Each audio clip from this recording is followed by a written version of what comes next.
The medical bay of the celestial horizon had seen its share of injuries over the years, but nothing quite like this. Ray Calder sat on the examination table, his torso wrapped in temporary synth skin that glowed faintly blue as it worked to seal the deeper wounds.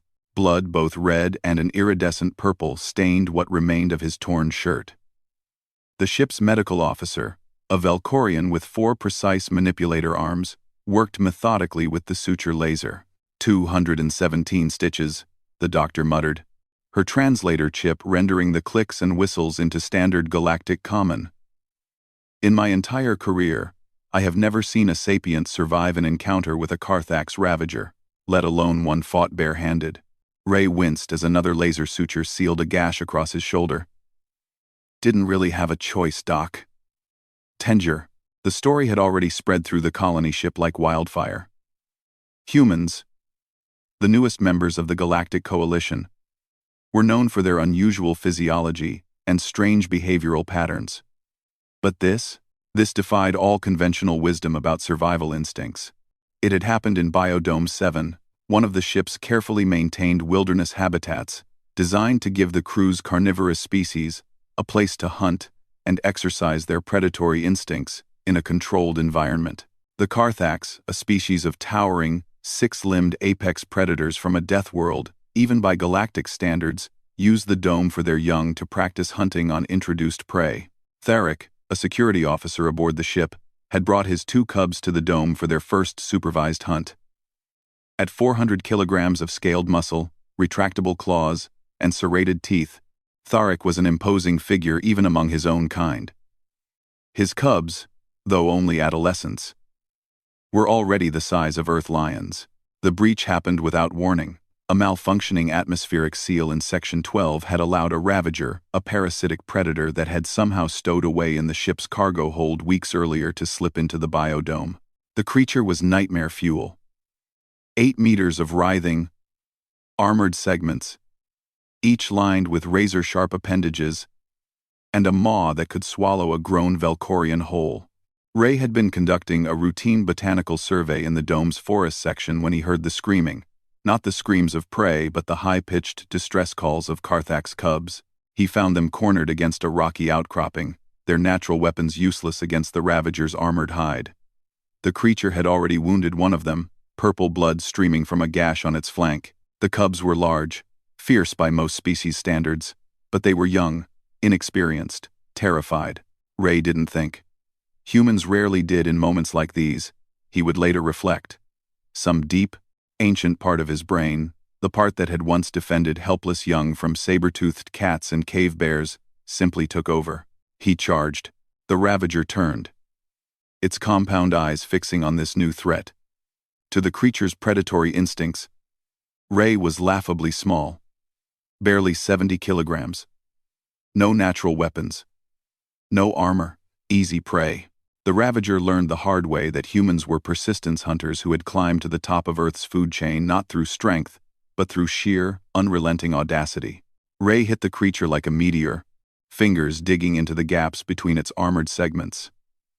The ravager shrieked and thrashed. But Ray held on, his enhanced adrenaline giving him strength that surprised even him. He'd grabbed a sharp stone from the ground during his charge, not much of a weapon. But humans had conquered their world with less. The fight was brutal and chaotic.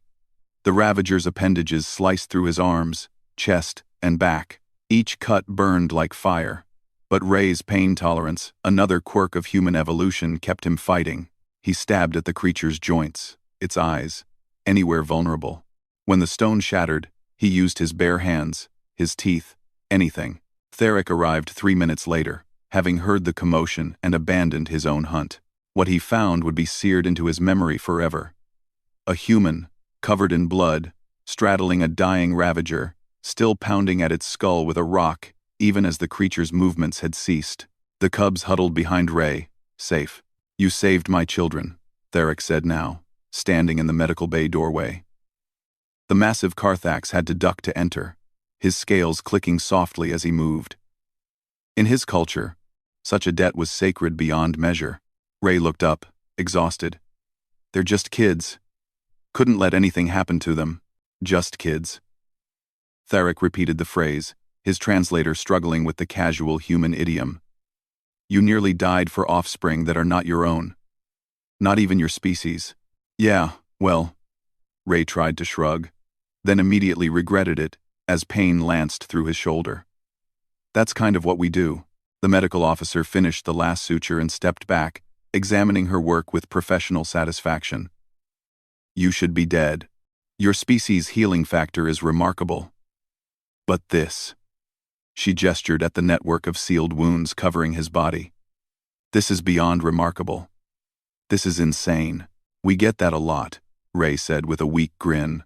Tharic approached slowly, a gesture of deep respect among his people.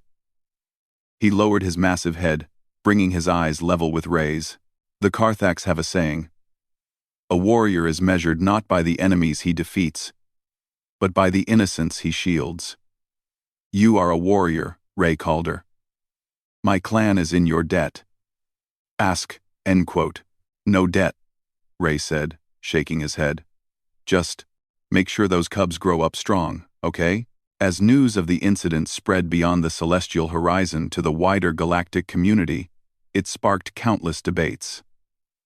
Some species viewed Ray's actions as evidence of dangerous instability.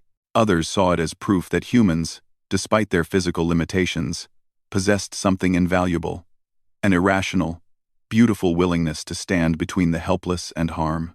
The cubs visited Ray every day during his recovery, bringing him gifts from their parents' culture. Polished stones, woven grasses, tokens of respect. Tharic stood guard outside his room, refusing to leave until the human who had saved his children could walk again. And in the ship's wreck areas, among dozens of species who had once viewed humans as weak, fragile things, a new understanding began to take root. Humans didn't survive because they were the strongest or the fastest. They survived because when something threatened the innocent, they didn't run. They didn't calculate odds. They charged forward with nothing but a rock and the unshakable belief that some things were worth bleeding for, even if it took 200 stitches to prove it.